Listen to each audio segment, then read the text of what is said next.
Welcome to the Leading Conversations podcast, sponsored by the Excel Leadership Network. On each episode, J.D. Pairing will have conversations with church planting pastors and leaders from around the country. You can learn more about how to connect with Excel at the end of this podcast. Let's join J.D. now and listen in on this leading conversation. Welcome to another episode of the Excel Leading Conversations podcast. We are so happy today to have with us Jay Kim from the San Jose area, Saratoga, San Jose, South Bay. Jay, thanks for being here. Thanks so much for having me. Yeah, looking forward to it. Is it another beautiful day in the Bay? Always is. Yeah, it always is. It's been a hot week, but I'll take 90 degrees over below zero. So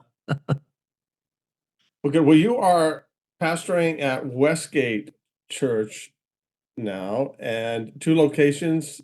You're sitting in your South Hills location now. I see the sun coming through the window. Looks like a beautiful day. yeah. Yep. Westgate Church, kind of right in the heart of Silicon Valley. Yeah, and we've got congregations in two different parts of the city, and yeah, it's a beautiful church. I'm grateful to be here. Well, we're grateful to have you. Let's just get right into it. Tell us, growing up, how you came to Christ, what that was like.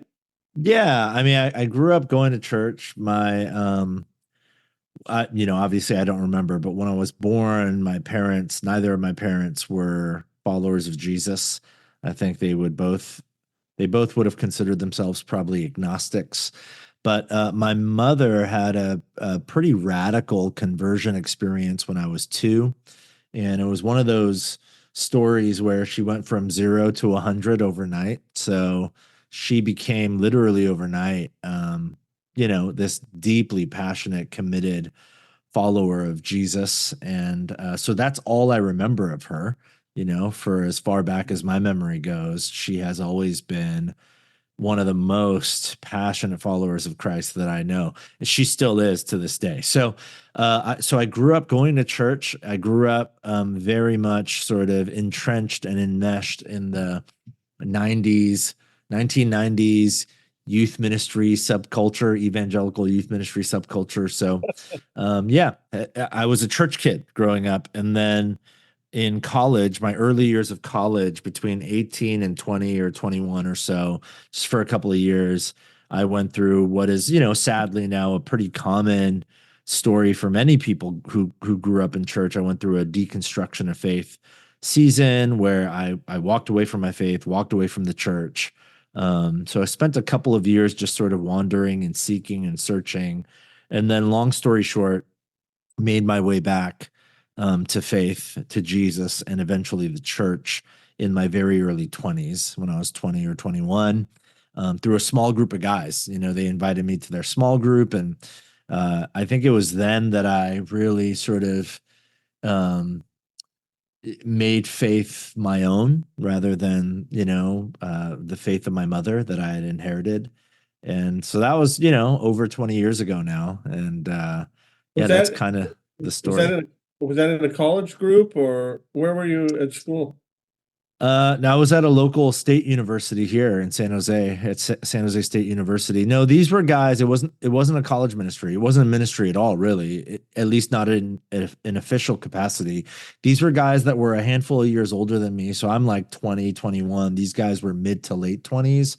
But one of them had been my small group leader when I was in middle school and high school, when he was a college student. And even when I walked away from my faith and walked away from the church, this group of guys, 3 guys in particular, they just kept tabs on me. They kept reaching out. They kept loving me and inviting me to things. And I'd play basketball with them pretty regularly, grab meals. So I maintained a friendship, and a relationship. And I didn't really know it at the time, but really like a mentoring type of relationship with these guys. And then they had this thing Monday nights where they would just get together at one of the guys' houses, and they'd like play video games and watch Monday Night Football and eat dinner and just hang out till the wee hours of the night. And so they started inviting me to that. But every Monday, once the evening got later and later, the conversations would turn to more meaningful stuff. And so I just kept going to that on Monday nights, and that's really where I walked back toward Jesus. So yeah, eternally grateful for those guys. That's a really a cool story of them staying connected with you. Did you have a call to ministry? Yeah, it was shortly after I started hanging with these guys and re-engaged my faith.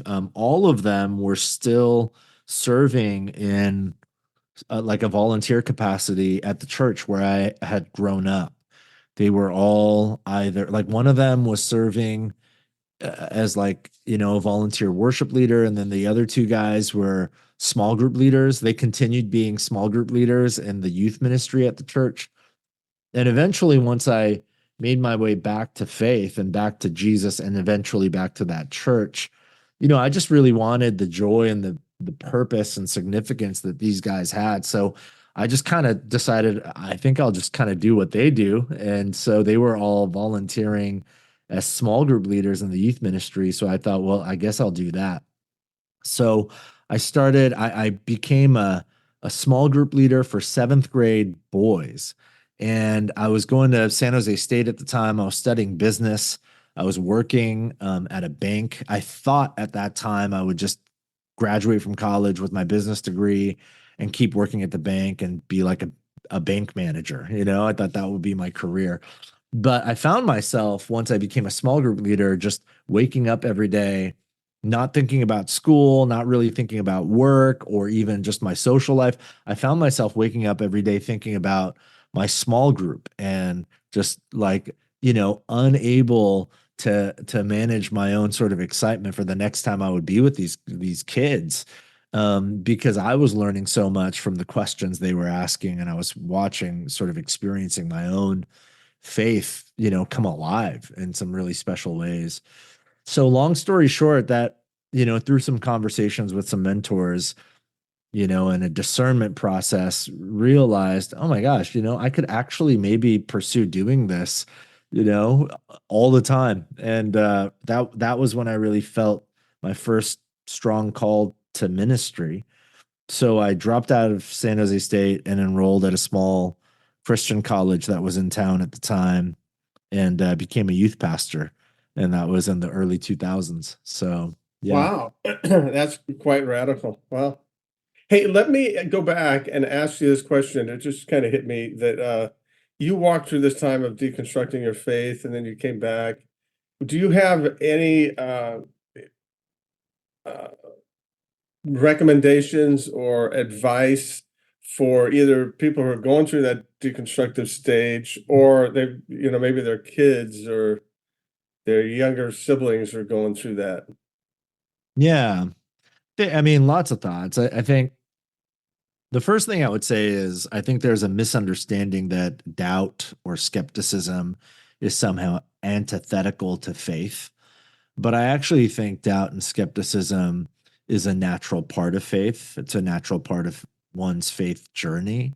So that's the first thing I would say. If you are in a season of doubt or even deconstruction, um, or you have a loved one, a child or a spouse or whoever that is going through that season, that does not mean necessarily that they are um, further from God than they once were.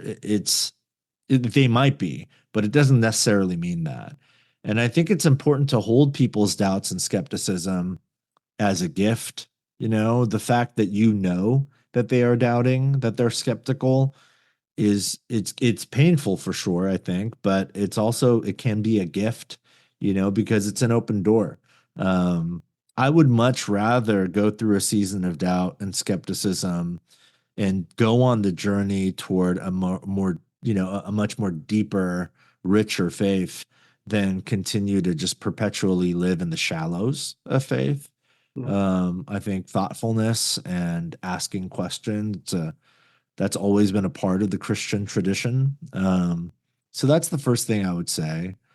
The second thing I would say is, there is sort of that whole concept of deconstruction, which this is a different conversation for another time, but there's not even really any like true agreement on what deconstruction is, you know. It's sort of it takes on a life of its own based on the person talking about it or journeying through it. So whatever deconstruction is like for you or for the person that is deconstructing in your life, I think it's really important that we embrace the reality that deconstruction is only as helpful um, as it's only helpful if we see it as a precursor to reconstruction.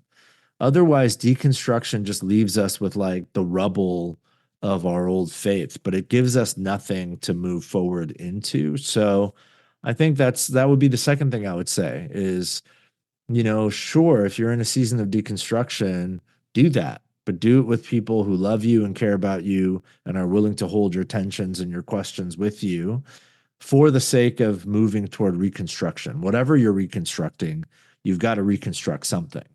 And so I think that second part gets lost quite a bit because, that word deconstruction is kind of like sexy now. People, like talking about it. And it's kind of like a weird badge of honor some people wear, like, oh, I've deconstructed X, Y, and Z. And really, by definition, if all you do is deconstruct, then all you've done is like destroy a thing. You've not really built anything beautiful Right. in its place. So I think reconstruction is probably more important than deconstruction. But at the same time, you cannot reconstruct unless you've deconstructed something. And there are things, in sort of, I would say like that are outside of like the biblical vision for Christian faith. There are things that have been attached peripherals that, have been attached to like modern Western evangelical subculture that we probably do need to deconstruct from historic Orthodox Christian faith. So all that work is necessary and good as long as we keep reconstruction at the forefront, that's what we're after. Let me put you on the spot here. What's one item you think we need to deconstruct? Try not to get in too much trouble here. Oh gosh, there's so much. I mean, the sociologist Christian Smith many years ago wrote about the modern Western Christian faith as being a version, like a spiritualized version of, you know, moralistic therapeutic deism. That Christianity in the West for many people is really just about pursuing a moral life. It's about therapy. God is my therapist, just helping me feel better about myself, and we sort of deify that. And when I read the New Testament and how Jesus describes discipleship to him, yes, there is a baseline morality to it. And yes, there is a sort of care that comes our way because God is our loving Father. But ultimately, all of those things are byproducts of a life surrendered. Jesus says, take up your cross, which is an instrument of death, and follow me. So I think some of that needs to be deconstructed. And there's so much more, I mean, all the hot button issues, I think they're not as nuanced as they should be. They're more complex than it seems on Twitter or Facebook. But for sure, I think concerns about things like Christian nationalism, where we conflate, our sort of nationalistic allegiance to our allegiance to Jesus. I do think in some circles, robust, rich Christian faith has been sort of subsumed by political ideology. So some of that stuff I think needs to get deconstructed.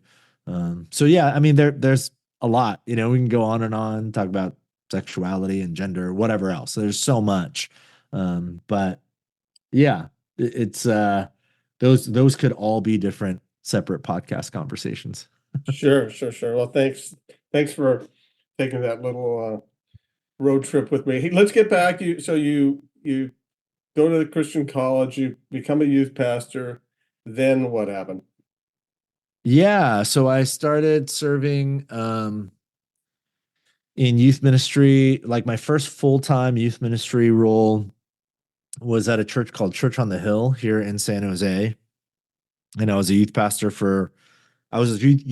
there for 8 years. And during that time, we didn't have a college young adult ministry at the church. So About 4 years into my time there, we launched a college young adult ministry. So I was kind of overseeing next gen ministries, college young adults, high school, middle school, with the support of a wonderful team. And then, long story short, that college young adult ministry sort of began, um, sort of unearthing and unlocking some things in me that I didn't know were there. So I ended up leaving Church on the Hill with their blessing to go help plant a church here in San Jose that's still going. It's a wonderful, beautiful church called Awakening.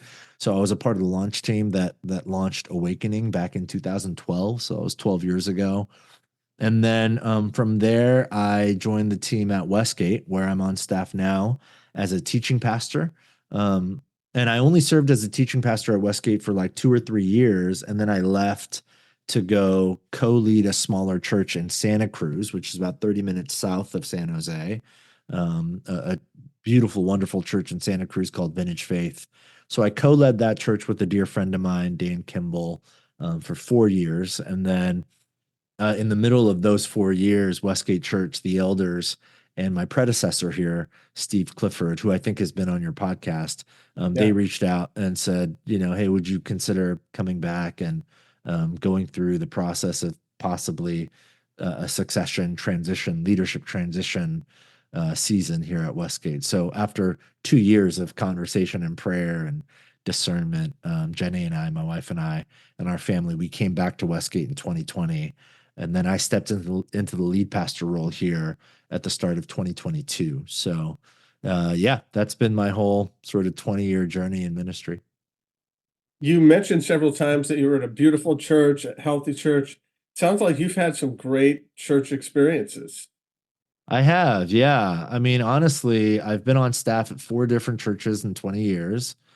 And they every church, including our church now, every church has its flaws and fragility and frailty. It's just the natural byproduct of imperfect people trying to learn and live the way of Jesus together.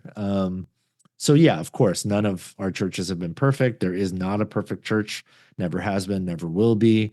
But yes, I'm grateful for all four. There was real, I would say, at all four, to varying degrees. I think there has been real health, at the leadership level, from the elder board on down, and a real love amongst the team, a joy and friendship and kinship in serving in ministry in the trenches together. So, yeah, I'm really grateful. I've just had generally really beautiful, wonderful, life-giving experiences as a pastor.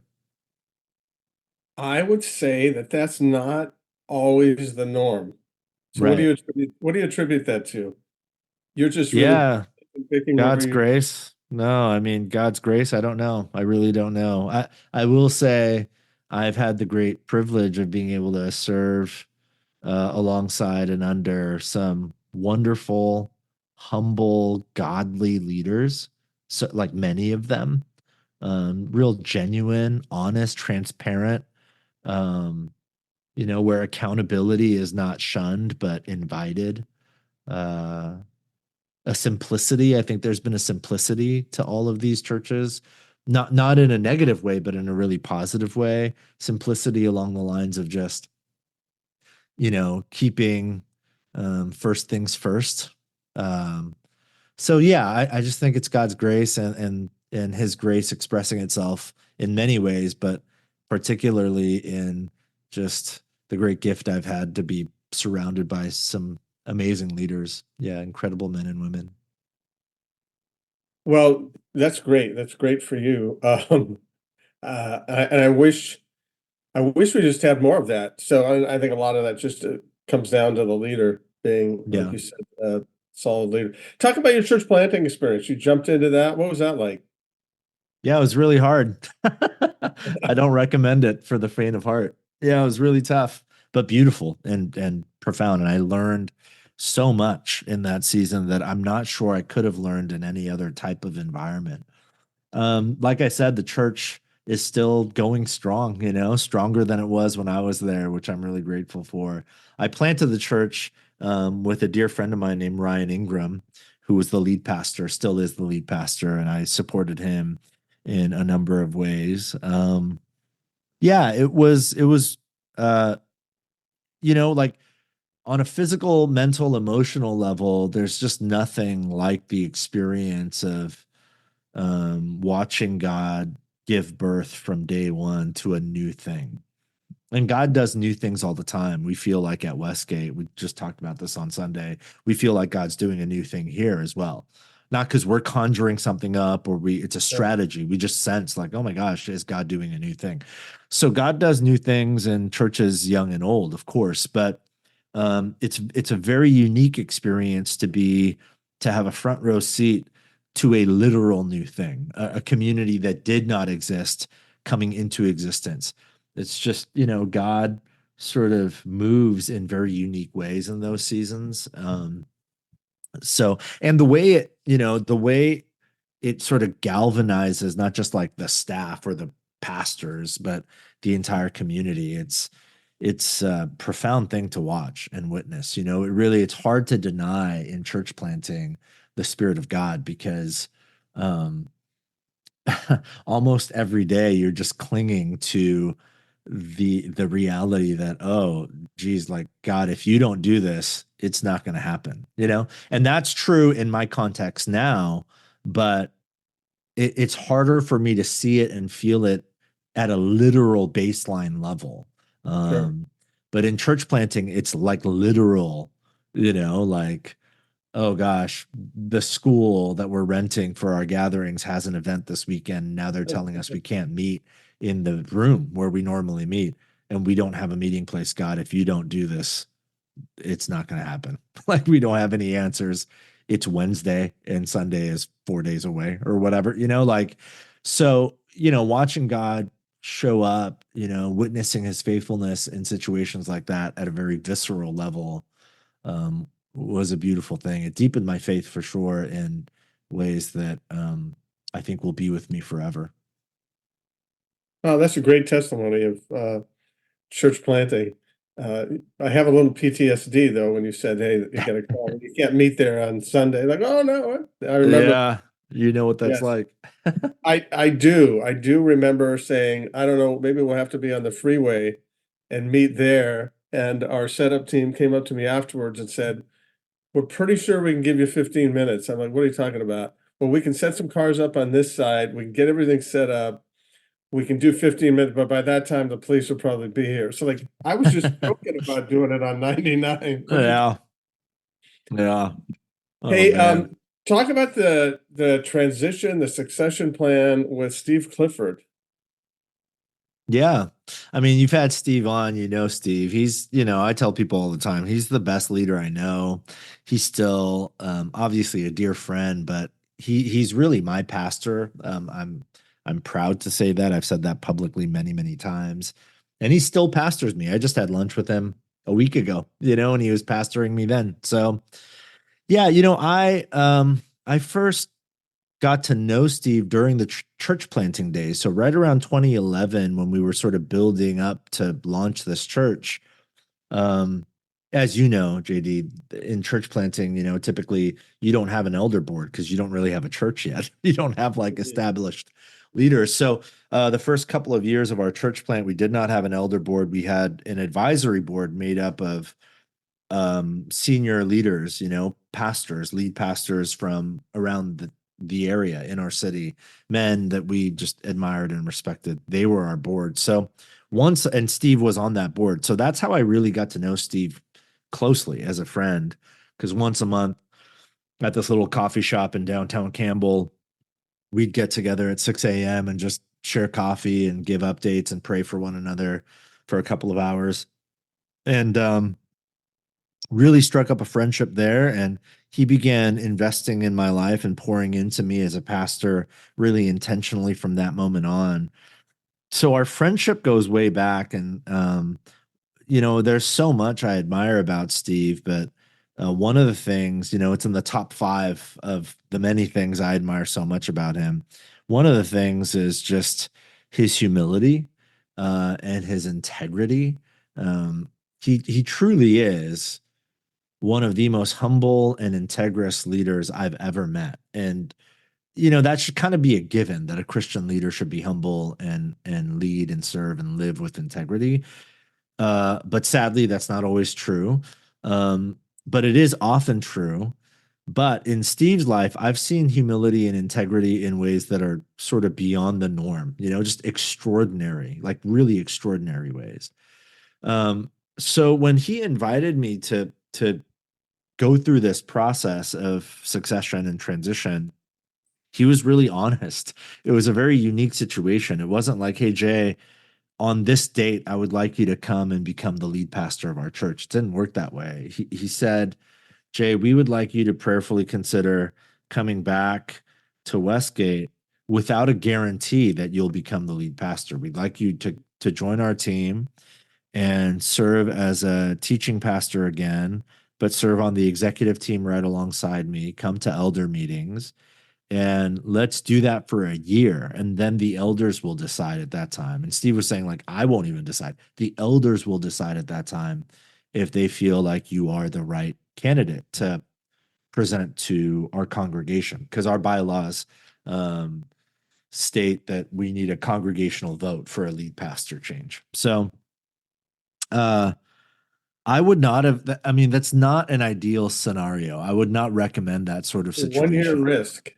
Yeah, I would not recommend that to anybody in terms of, if you're being invited into a succession or transition plan. But the reason Jenny and I said yes to it, one, we just sensed that God was telling us, like, this is the next thing, whatever happens. But two, it's because I just so trusted Steve. He told me, if we do this, and our elders and our congregation affirm that you are the next lead pastor of this church. He told me from the get-go, then I'm just going to get totally out of the way and I will become your biggest cheerleader, and I will do exactly what you sense God is asking you to ask me to do. And I believed him. And that is not an easy thing to do for someone who has led a church like Westgate for 20 years, which was Steve's story, and led a church through immense growth. It was like 10x growth in terms of just numbers, although that's not, the primary measurement of growth, but just to paint a picture of who Steve is. Like he led this church. God did some profound things in and through this church under his leadership. So to let go of that and to get out of the way for a young leader like me who had like really very minimal experience, leading and zero experience leading a congregation of this size. I mean, not even close to this size. I had never led a congregation like this. So it was a big risk, but he sensed that that's what God was asking him to do. And so when that time came and our transition took place, I knew this would happen because, again, he is so humble and leads with so much integrity, but he really did it. And he didn't do it because it was easy. He did it because he sensed it was the right thing to do. So he really just became my biggest cheerleader and sounding board. And that's what has made this transition, I think, for all intents and purposes, so healthy. It's really not me. It's God's grace. And then at a human level, it's like 95% just Steve has been so humble, and integrous, and has sacrificed in ways that most people don't know, in order to help this church move into the future. So yeah, it's been a really beautiful process. I'm grateful for it. Grateful for the opportunity I have for as long as I have it. And yeah. Good. I'm going to ask you about a leadership tip.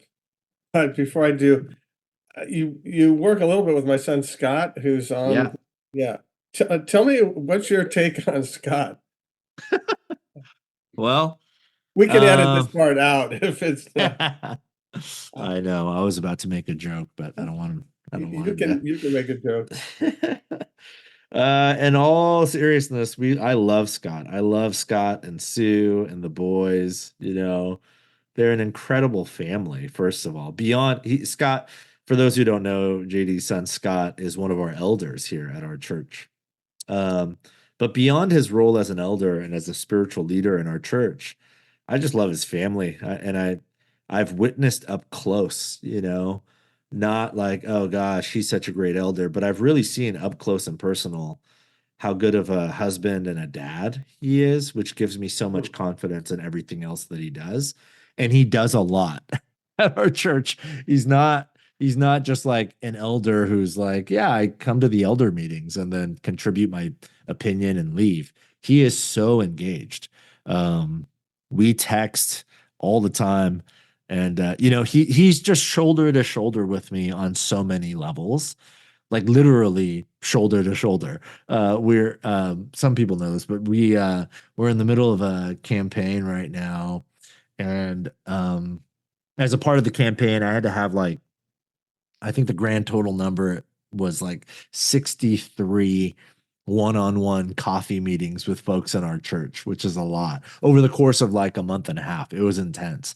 And Scott, who has a not just a full-time job, but runs his own company that is very busy, and all these coffees were basically in the middle of the day. He joined me for like 2/3 of those. I like literally did not know how he did it. Like I would ask him all the time, how are you doing this? You're running a company and you have all these clients. You're so busy and really successful. But he did it. And that's Scott to a T. It's what he does all the time. We were just texting or emailing the other day about something that he's helping us do in like a month, this big gathering that he's helping curate. It's like, I don't know how he does it. But I'm just so grateful for him. Grateful for our entire elder board, but especially people like Scott. So yeah.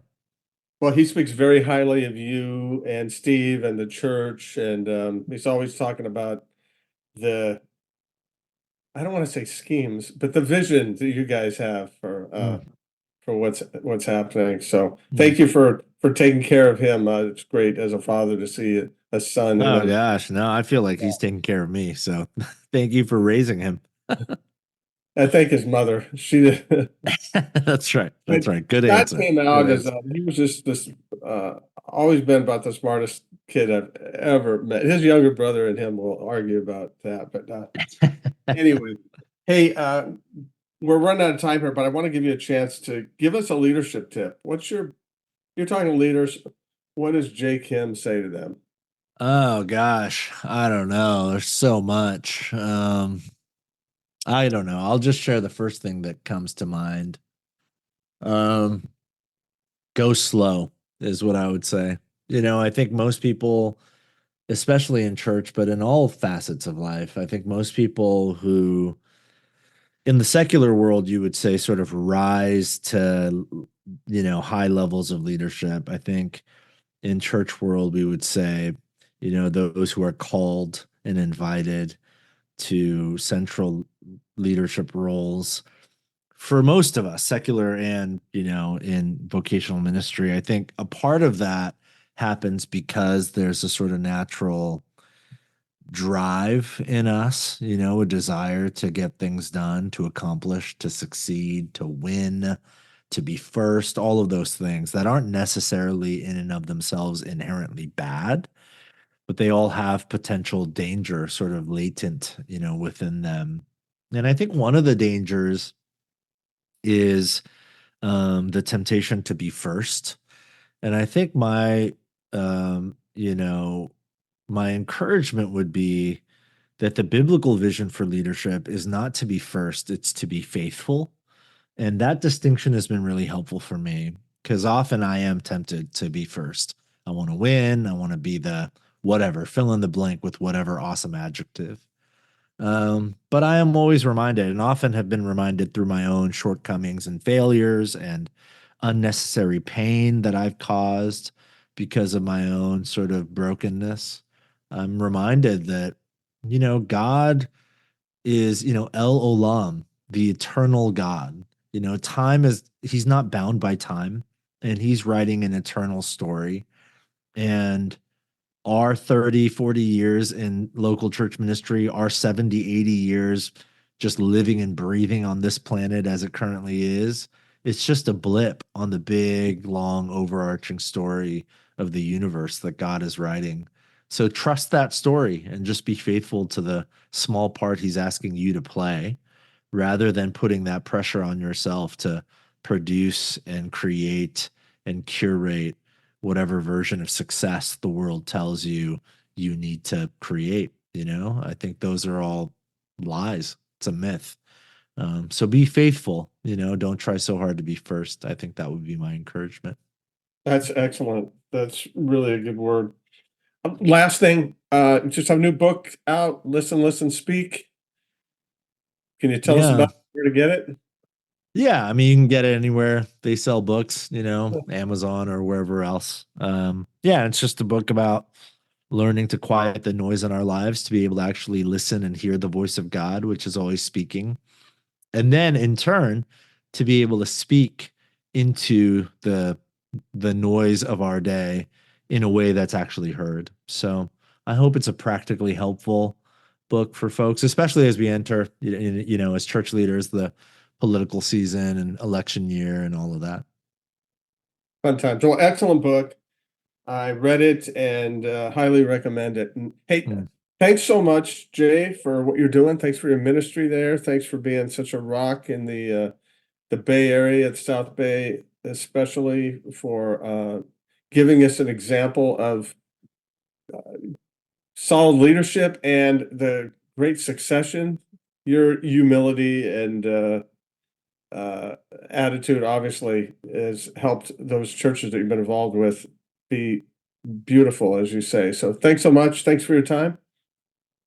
Yeah, thank you so much. Yeah, joy being on with you. God bless. Christian Community Credit Union is America's leader in biblical banking solutions. As a trusted ministry partner of Excel Leadership Network, they are dedicated to serving ministries in all life stages of growth.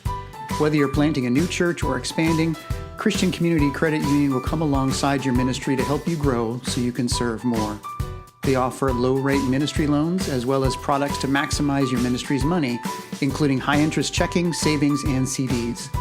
Take the next step and learn more at mycccu.com/excel. That's mycccu.com/excel. Membership eligibility is required. Thanks for joining the Leading Conversations podcast. We hope that you found it both helpful and encouraging. At Excel Leadership Network, our focus is on the church planter rather than the church. If you'd like to find out more about us, visit our webpage at excelnetwork.org. Don't forget to subscribe to this podcast so you don't miss any future episodes. See you next time with another Leading Conversation.